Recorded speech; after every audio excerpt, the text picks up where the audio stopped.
Hey everybody, Professor Snart checking in.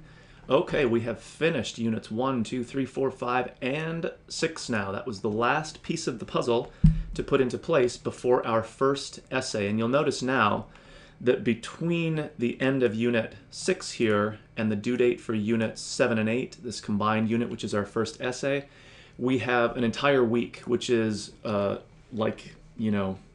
almost like the week in dog years or whatever when we're talking about our compressed term here, the 8-week term. So that's a lot of time. So I really, can only advise you as best as I can to really use that time wisely and not procrastinate till the end. So the other piece of that is that this unit now, or this essay I should say, is considerable point value relative to just about everything else we've done. So it's by far and away the biggest point value thing that we've done. I mean, it makes sense, right? It's more work. It brings together a lot of different pieces of the course, whether it's shape of an essay idea, some of the close reading stuff that we've been doing, of course, MLA citation and locating or using secondary sources from the database. All that stuff comes together now, all right? So a fairly long turnaround, but hopefully you can use that time wisely. So let's look at the assignment itself, and I'll make some comments as we go. So the overarching comment is to remember that you're not just writing the essay. There's actually a couple of other things that we're doing in here. Again, important to work through that content so that when you're putting the pieces together here for the essay, you're actually working with all of the pieces. And now is the time to remind you of how our English class works, just like you might remember my simplified history class example. So you go to history class, or even if you do it online, you work through chapters, readings, multimedia stuff.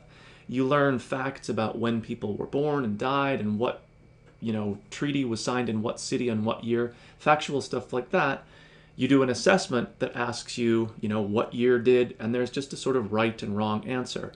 And so there's a clear connection between your work in the class, whether it's online or not, and the assessment part. So when you get that right, it shows, yep, you were there in class, you worked through it online, you did it, you get credit for it. When you get it wrong, it suggests that you weren't there, or you didn't work through the material, or you didn't sort of work hard enough in bringing it all together, and so you get it wrong, right? There's no like mysterious gray area, oh, what was the professor looking for? What am I supposed to do? I've tried to sort of build our course so that even though I know my example is really simplified, it kind of works the same way. So this essay assignment is not now some detached thing from everything else that we've been doing.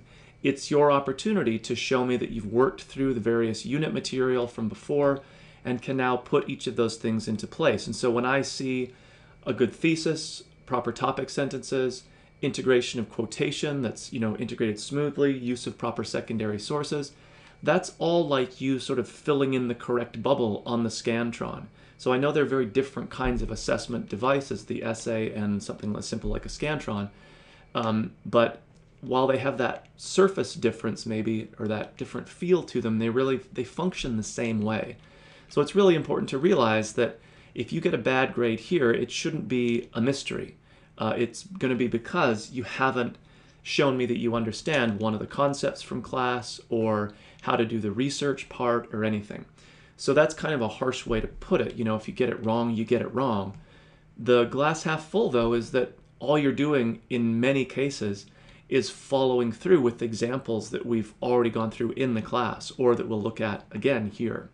So the first piece that we have is a set of sample essays, and these will open up in their own video window. They're annotated, which means that there's an audio component and also some notes that you'll see pop up. And these essays aren't perfect by any means, but they certainly point us to things that are similar to what we'd want to be doing in our essays. So the topics might be different, but the mechanics are kind of the same, like how the essays put a thesis forward, how they support that thesis with evidence from the text, and all of that kind of stuff. So there's 3 of them. There's no, what would you say? There's no like quiz attached to this, or no like, again, Scantron or fill in the blank. The quiz is really the essay that you write. So if you write an essay that doesn't seem to show any awareness of what's happening in these essays, that's just wrong. I mean, it shows me that you haven't done the class, and so of course you're not going to do well on the test part of it. It probably won't take you that long, but I think what you learn by looking at examples is sometimes even more effective than just talking about things in the theoretical way that sometimes we do.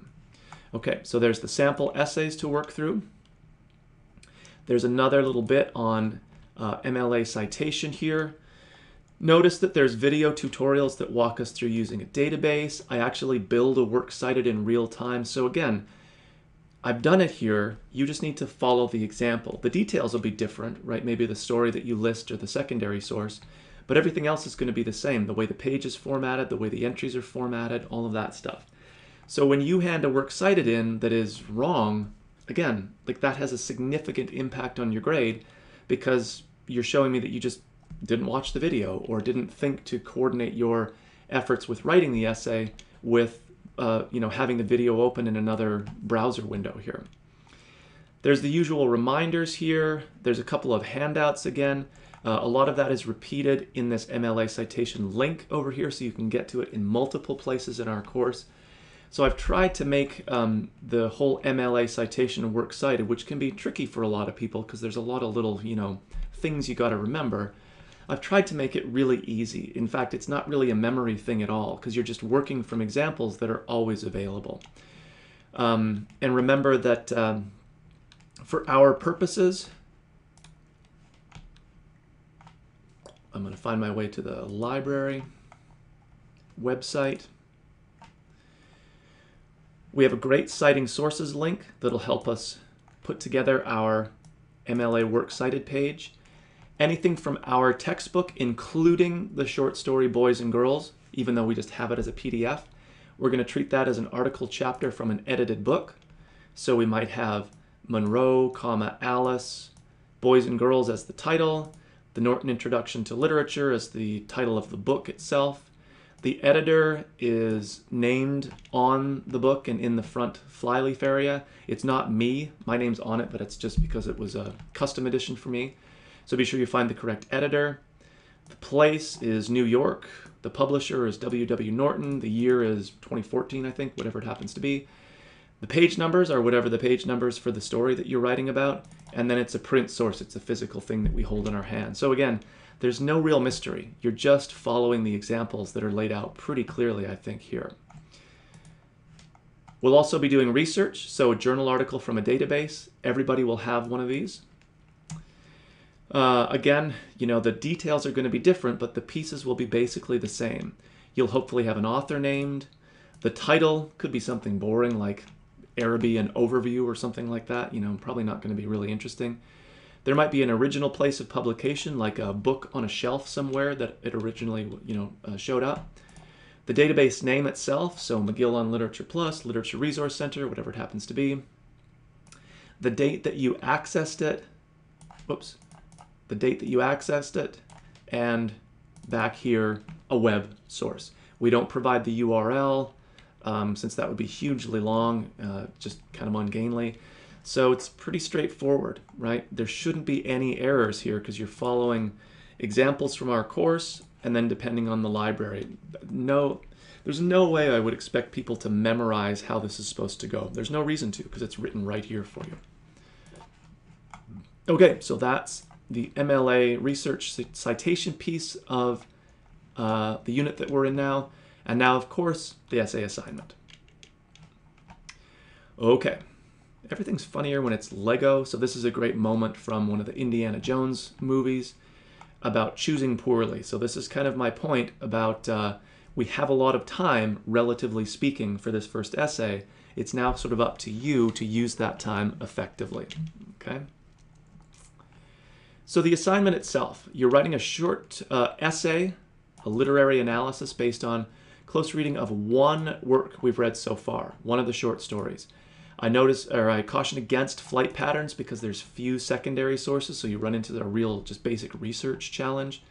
So again, if you do your essay on flight patterns, I'm like, okay, did you not even read this? Did you not even watch the video? How much attention are you really paying to the course? The essay is 3 to 4 pages, which is very, very narrow in scope, very short, right? So we need to be relatively narrowly focused. We need to be concise, get to the point. You can explore the role of stereotypes or expectations in a work, discuss how setting is used, or examine the theme of change, or you might call it initiation. So no matter what you choose, stick with that term. So don't start with stereotypes and then kind of float over to expectations and then end up with change. Whatever you choose as your key word in your thesis, make sure you really revisit that consistently throughout the essay. It'll help it feel unified and help you stay on track. As for how setting is used, make sure that you don't make the argument simply that setting provides us a visual picture of where the story occurs. That's just like a fact of what setting does. You need to connect setting to something thematic in a work. And the most obvious example, I think, is Boys and Girls, where we have settings that include like the outside or the outdoors on the farm, the inside domestic spaces. So setting or places on the farm are actually tied to those themes of gender and who belongs where and all that kind of stuff. So you can't just say that setting gives us a visual picture. That's not a thesis. It's just sort of a fact about what setting is and how it works. And remember, too, you don't want to make a subjective argument about she does a really good job of describing setting. I mean, she might not, but that's not the kind of essay that we're writing. We want to connect setting to some thematic thing that's going on in a work. All right, the next thing that we're doing, or the next requirement here, is incorporating a secondary source throughout the essay. So it's not tacked on to the end, it's not just its own paragraph, it's not just like a one-sentence sort of throwaway thing at the end of every paragraph, it's sort of woven throughout. Remember, we're always introducing quotations, you're not just hanging them there. And of course, we've just done this in Unit 6, and truthfully, you might actually use the source you found in Unit 6 for Unit 7. There's nothing to say that you have to avoid that all of a sudden. We've already talked about what's appropriate and relevant, so it's from the databases and it's a direct discussion of your primary text. It's not just an idea, it's not one of these just general website things. Again, it's all laid out here, comment directly on the primary text. So hopefully there's no mystery as far as what's going on. I reiterate what I'm saying here. You know, your essay is the evidence that you've done the course so far and can now apply that stuff in a assessment situation for writing the essay. And then, of course, in-text citation and that works cited page are hugely important. They're just a big piece of English 1102. That's sort of the bad news part. The good news part is that there's tons of examples to follow in our course and via the COD library site. So it's sort of worth a lot, but it's also kind of easy money. You just got to sort of pick it up off the ground. All right. So again, we have sort of an extended time period for this unit to work through the various components of it. This is a great time to be in touch with me if you're concerned about you know, the approach or the idea, or if you run into research problems. If you have MLA questions, by all means reach out to me and be in touch, and I'd love to hear from you. Okay, so I will check in a few days, and have a good weekend, and then I'll talk to everybody soon.